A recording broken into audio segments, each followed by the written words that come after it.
많은 분들이 치아 보존 치료라고 하면 치아를 깎지 않는 것, 아니면 진짜 조금만 깎는 것, 아니면 이를 빼지 않는 것, 이렇게 생각하는 경우가 많은 것 같습니다.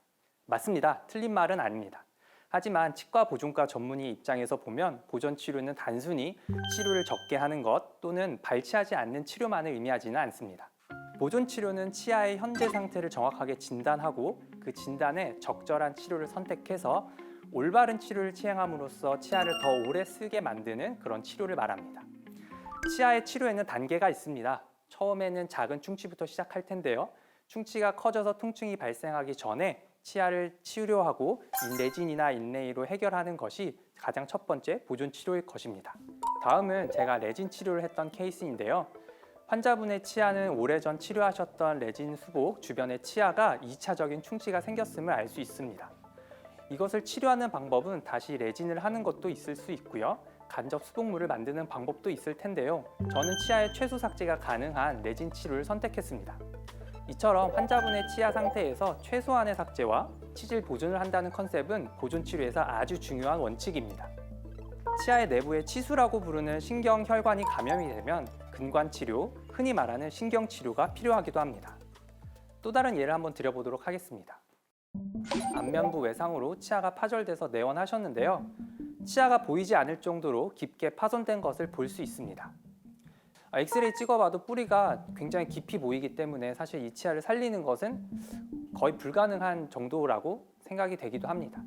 이런 경우 남은 뿌리를 제거하고 임플란트 하는 것도 방법이지만 20대의 또 젊은 환자분이시기 때문에 남은 작은 뿌리라도 최대한 활용을 해보기로 해서 뿌리를 신경치료를 다시 하고 그 안에 감염되지 않도록 밀봉을 한 다음에 교정을 이용해서 치아를 당겼습니다.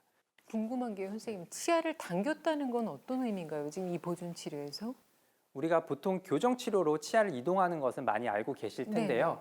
이게 좌우로 움직이는 것이 아니라 치아 뿌리를 우리가 눈에 보일 수 있을 정도로 구강 바깥으로 꺼내는 것을 말합니다. 근데 지금 같은 경우에는 원래 치아가 완전히 부러져서 뼈 속에 박혀져 있기 때문에 이 박혀져 있는 뿌리를 바깥쪽으로 3mm 정도 당겨서 이 3mm를 통해서 크라운을 붙일 수 있는 공간을 만들었다라고 이해해 주시면 좋을 것 같습니다. 사고 치료 후 아마 한 2년 정도 지났을 때의 엑스레이 사진과 임상 사진인데요. 3개의 치아를 크라운 치료를 했고 어디 치아가 깨졌는지 알 수 없을 정도로 정상적으로 복원이 되었습니다. 여기까지는 일반적으로 우리가 많이 아는 치료이고 다음부터는 저희 이제 치과 보존과에서 좀 전문적으로 시행하는 치아 보존 술식에 대해서 한번 설명드리도록 하겠습니다. 첫 번째, 재근관 치료입니다. 재근관 치료는 이미 근관 치료 후에 실패한 치아나 아니면 치아 뿌리에 염증이 생겼을 경우 통증이 일어나기 때문에 시행하는 치료입니다. 또는 오래된 보철을 다시 제작하기 위해서 내부의 상태를 점검하고 깨끗하게 소독한 후에 다시 문제가 생기지 않게 하기 위한 치료 방법입니다. 식은단 염증을 해결하기 위해서 중요한 질문은 왜 문제가 생겼고 그 원인을 다시 어떻게 해결할 수 있는가입니다. 문제가 생긴 이유는 재감염에 의한 것인데 단기간에 생기는 재감염의 경로는 치아 내부에 잠재되어 있던 원인이 다시 커지는 것이고 장기간에 생기는 감염의 경로는 치아 내부를 충전했던 재료가 부식되거나 탈락에 의해서 오랜 시간에 걸쳐 감염이 진행될 수도 있습니다. 근데 이게 그 일반적으로 이런 케이스가 많나요? 저는 굉장히 속상한 마음으로 이 병원을 다시 찾았었거든요. 근데 근관 치료를 다시 받게 되는 그런 사례가 흔한가요? 보존과 치과를 운영을 하고 있기 때문에 이제 이렇게 실패하신 분들이 찾아오시기 때문에 저는 많이 보는데요. 그래서 실제로 근관 치료의 성공률이 보고되는 바는 한 60에서 70%의 생존율을 보인다고는 하는데요. 그 외에 많은 분들은 실패를 했다고 보시면 되고 우리가 발치로 이어졌던 많은 케이스들 그런 경우에는 재치료를 통해서 발치하는 것이 아니라 이 치아를 더 오래 쓸 수 있게 만들어주는 것이 현재 치과에서 많이 일어나는 항목이기도 합니다. 자, 이번에도 20대 증례 환자분입니다. 잇몸이 불어오르는 증상을 가지고 치과에 방문을 하셨어요. 근데 여러 치과를 가봤지만 이미 발치밖에 답이 없다라는 답변을 듣고 저희 치과에 이제 2시간이나 걸려서 오시게 되었습니다. 왼쪽 아래 어금니를 보면 이미 근관 충전이 되어 있는 것을 볼 수 있고 뿌리 끝까지 잘 충전이 되어 있지만 잇몸이 부어오를 정도로 치아에 뿌리 염증이 발생했던 것으로 보입니다. 왜 이런 일이 생겼을까 원인을 짚어보면 이 치아는 C자 모양의 치근 형태를 갖고 있기 때문에 근관 치료가 애시당초 까다로운 편입니다. 그렇기 때문에 더욱더 발치를 권하는 치료를 세우는 것이 일반적인 케이스입니다. 반면 재근관 치료를 시행했을 때 근관 길이를 확보하고 적절한 세정과 충전 과정을 거치게 된다면 염증은 자연스럽게 소실이 되고 환자분은 이 치아를 더 오래 사용할 수 있을 것입니다. 이렇게 원인을 찾아서 해결할 수 있다면 발치를 피하고 치아가 좀 더 오랫동안 사용할 수 있는 경우가 있습니다. 두 번째는 치근단 수술입니다. 치근단 수술은 뿌리 끝 염증을 외과적으로 치료하는 방법인데요. 뿌리 안쪽에 들어가서 해결하는 방법이 재근관 치료라면 뿌리 끝 바깥쪽에서 직접 접근해 해결하는 방법이라고 생각해 주시면 좋을 것 같습니다. 기존의 근관 치료 후에도 뿌리 끝 염증이 지속이 되거나 재근관 치료를 하고 싶어도 포스트 혹은 보철물 때문에 접근이 어렵다면 치근단 절제술을 선택을 할 수 있습니다. 사진을 보시면 치아 뿌리 쪽 염증과 그 염증에 박혀져 있는 어떤 방사선 불투과성의 물질이 보이는 것을 볼 수 있는데요. 재근관 치료를 시행을 했지만 그 과정이 어떻게 되었는지 사실 알 수 없기 때문에 다시 재근관 치료를 시행했습니다. 재근관 치료는 이렇게 치아 내부를 깨끗하게 비워내고 다시 재충전하는 것으로 생각할 수 있는데요. 재근관 치료를 시행했지만 치아 바깥쪽에 있는 방사선 불투과성의 물질은 제거되지 않았습니다.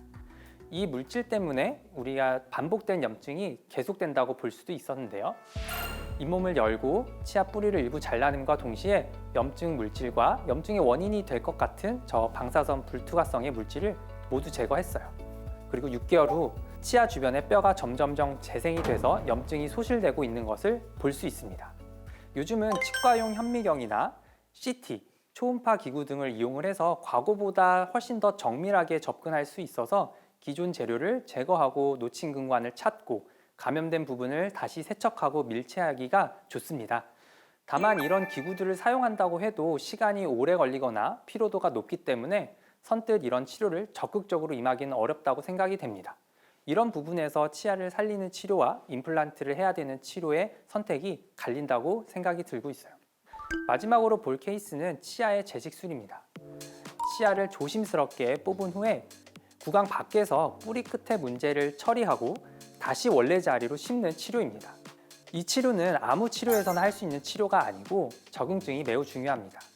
치아 재직술의 과정은 치아를 손상 없이 뽑아야 다시 심을 수 있기 때문에 발치 과정이 가장 중요하고 모든 술식은 10분에서 15분 사이에 맞춰져야 치아 세포가 생착이 될 수 있기 때문에 구강 밖에 나와 있는 시간을 최대한 짧게 하는 것이 중요합니다. 이분도 30대 환자분이십니다. 대학병원에서 이제 재근관 치료를 받으셨지만 치근단 염증에 의한 통증이 사라지지 않아서 내원하셨습니다. 맨 뒤 치아에 있는 염증을 치료해야 하기 때문에 앞에 치아와 분리를 했습니다. 그리고 뒤에 치아는 발치를 하고 치아 재직술을 시행을 했는데요. 발치를 하고 나서는 치아 뿌리의 일부분을 잘라냅니다. 왜냐하면 뿌리 끝에 어떤 3mm 정도의 공간에 해결할 수 없는 문제점이 있다고 판단을 하고요. 보시는 바와 같이 하얀색 재료를 채워 넣게 되는데 바이오 세라믹이라고 불리는 MTA라는 재료인데요. 이 재료가 치아의 적합성이 좋을 뿐만 아니라 세포에도 친화적이기 때문에 치아의 염증이 재발하지 않도록 도와주는 재료입니다. 그 보존 치료에 대해서 설명하시면서 이제 치아 재식술을 소개를 해주셨잖아요. 근데 보통 사례자가 20대, 30대였는데 이게 뭐 50대 이상, 좀 연령이 있으신 분들도 얼마든지 치아 재식술이 가능한 건가요? 20대 환자분들은 치아가 좀 더 유연하기도 하고 발치할 때 파손될 위험이 좀 적습니다. 반면에 50대 환자분들은 뼈가 많이 소실되어 있는 경우도 볼 수 있는데요. 그런 경우에는 치아를 발치했다가 다시 심는다고 해서 그 재생이 원활하지 않기 때문에 차라리 임플란트를 하시는 게 조금 더 오래 쓸 수 있는 좋은 치료라고 생각이 들고 있습니다.